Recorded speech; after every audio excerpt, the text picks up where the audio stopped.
अगर इमरान खान को इलेक्शन लड़ने का मौका मिला तो उनकी जानिब से भी कौमी असम्बली की 2 नशिस्तों से कागजात नामजदगी जमा कराए गए हैं। उनकी पार्टी के अरकान ने उनके आबाई शहर मियांवाली के साथ लाहौर के एक हल्के से भी कागजात नामजदगी जमा कराए हैं। इसी तरह तहरीक इंसाफ के नायब चेयरमैन शाह महमूद कुरैशी मुल्तान से कौमी असम्बली की 2 नशिस्तों से उम्मीदवार होंगे।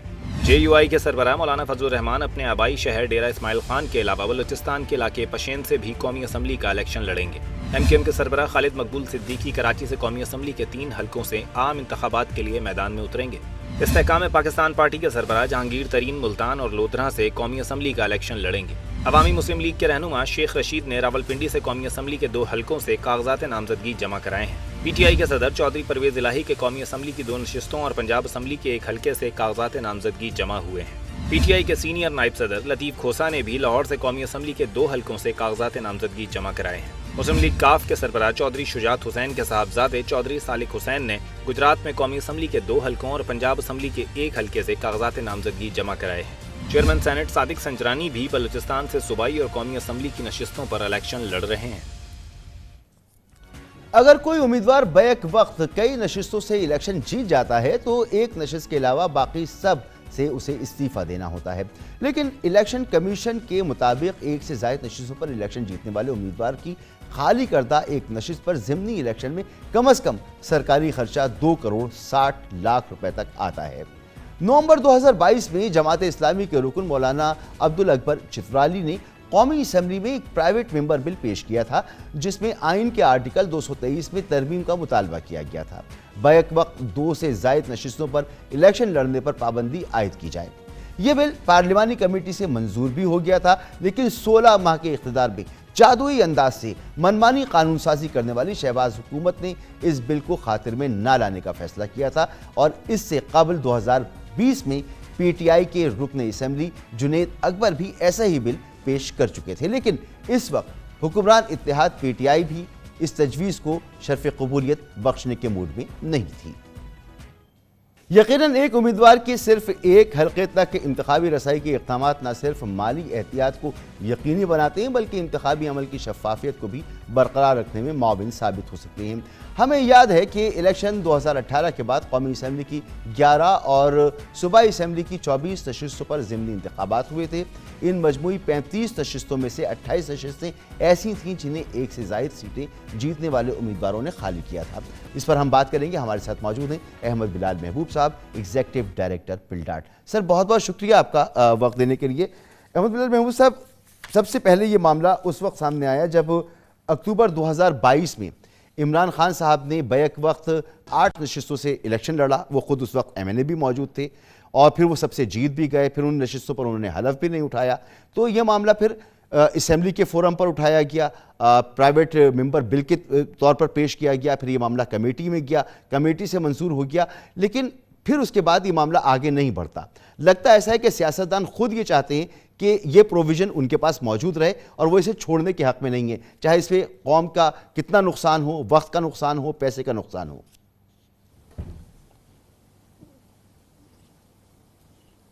जी मसूद, तो आपकी जो तहकीक थी और आपकी इससे पहले जो तमहीद थी वो इतनी कम्प्रिहेंसिव थी कि उसके बाद किसी और चीज़ के इजाफे की ज़रूरत नहीं रहती। ये इतना नाकस निज़ाम है, दुनिया का शायद ही कोई मुल्क होगा जिसमें लामहदूद नशिस्तों के ऊपर इलेक्शन लड़ने की इजाज़त होगी। यानी मैं आपको इतनी एब्सर्ड बात बताऊं कि अगर कोई आदमी चाहे कि वो पंजाब से ताल्लुक़ रखता है और वो कौमी असम्बली की 266 डायरेक्ट सीटों पे बैक वक्त इलेक्शन लड़े और उसके साथ साथ पंजाब असम्बली की भी 297 डायरेक्ट सीटों पे इलेक्शन लड़े, तो वो 563 नशिस्तों के ऊपर बैक वक्त इलेक्शन लड़ सकता है। इस पर कोई पाबंदी नहीं है।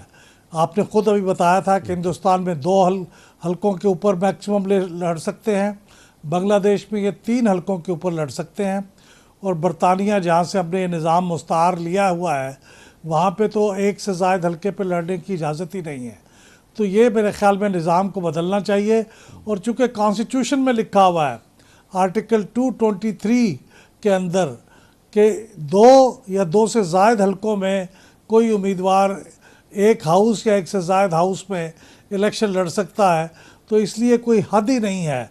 इसको तब्दील होना चाहिए और इसकी तरफ मेरे ख्याल सिविल सोसाइटी और मीडिया को अपने सियासतदानों को मजबूर करना चाहिए कि वो कानून साजी करें, और जैसे ही कौमी असम्बली मुंतखब हो, मेरे ख्याल में पहले साल के अंदर इसके ऊपर कानून साजी हो जानी चाहिए।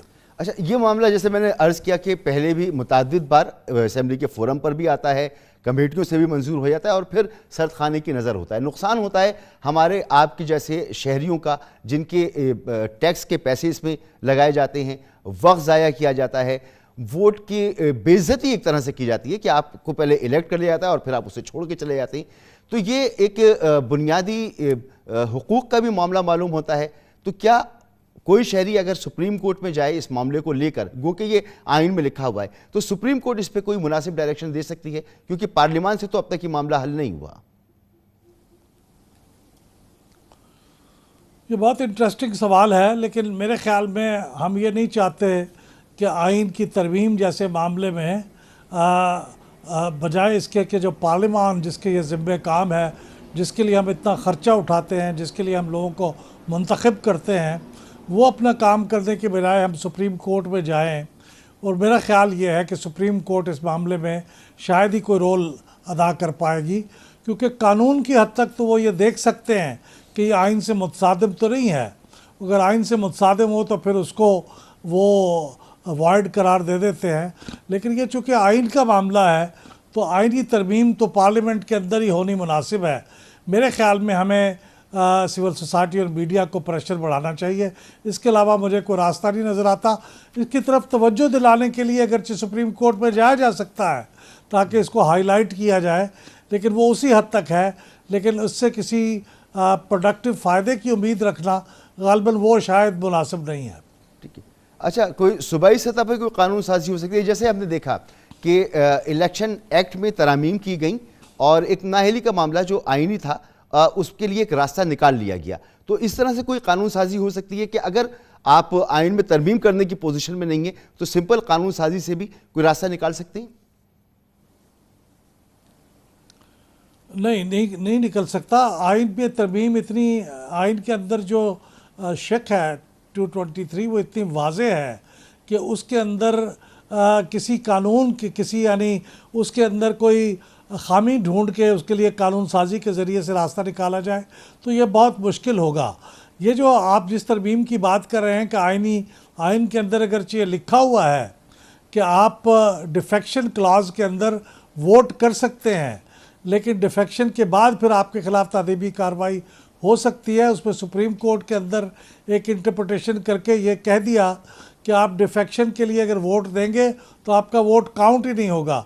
तो मेरे ख्याल में वो इतना ही मुतनाज़ा फ़ैसला था और जो ही सुप्रीम कोर्ट को ये मौका मिलेगा इसको रिव्यू करके इसको रिवर्स करना पड़ेगा, क्योंकि ये आइन को रीराइट करने के मुतरादिफ है। तो इसलिए इसका रास्ता तो यही है कि आइन में तरमीम की जाए।